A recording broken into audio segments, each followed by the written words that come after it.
সাফ অনূর্ধ্ব 17 চ্যাম্পিয়নশিপের শুরুটা প্রত্যাশিত হয়নি বাংলাদেশের। পুরো 90 মিনিট দুর্দান্ত খেলেও ম্যাচের যোগ করা সময়ে ভারতের কাছে গোল হজম করতে হয়েছে লাল সবুজ বাহিনীকে। শিষ্যদের মনোযোগ বাড়াতে অভিনব এক রিকভারি সেশনের আয়োজন করেছে কোচ সাইফুল বারী টিটু।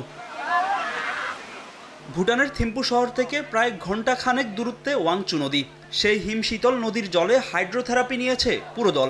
ম্যাচের আগে এমন রিকভারি সেশন সবাইকে চাঙ্গা করবে বলে জানান সহকারী কোচ। ম্যাচ ভেন্যু সমুদ্রপৃষ্ঠ থেকে অনেক উঁচুতে হওয়ায় শ্বাস নিতে সমস্যায় পড়তে হয় ফুটবলারদের। এমন সেশন কন্ডিশনের সঙ্গে মানিয়ে নিতেও সাহায্য করবে বলে জানান ফুটবলাররা।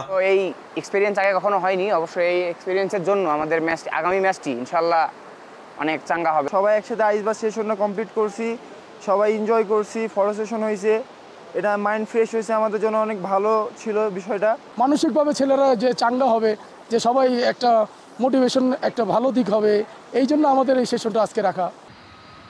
ভারতের বিপক্ষে হেরে কিছুটা ব্যাকফুটে বাংলাদেশ দল। টুর্নামেন্টে টিকে থাকতে হলে মালদ্বীপের বিপক্ষে জয়ের কোনো বিকল্প নেই লাল সবুজদের সামনে। তাই আগের ম্যাচের ভুল ত্রুটি শুধরে যে কোনো মূল্যে জয় তুলে নিতে চান তারা। ম্যাচটা ফাইনাল বাট অনেক ইম্পর্টেন্ট। আমরা ওইভাবে আজকে আমাদের প্র্যাকটিস সেশনে ওইভাবে প্রস্তুতি নিচ্ছি যেন আমরা আগামীকালের ম্যাচটা ভালো একটা রেজাল্ট করে আমাদের সেমিফাইনালটা আমরা নিশ্চিত করতে পারি। মালদ্বীপ ম্যাচে আমরা সব প্লেয়ার সিরিয়াস, কারণ মালদ্বীপ ম্যাচে আমাদের পয়েন্ট এটা একদম মাস্ট, ড্র করলেও আমাদের কোনো চান্স থাকবে না।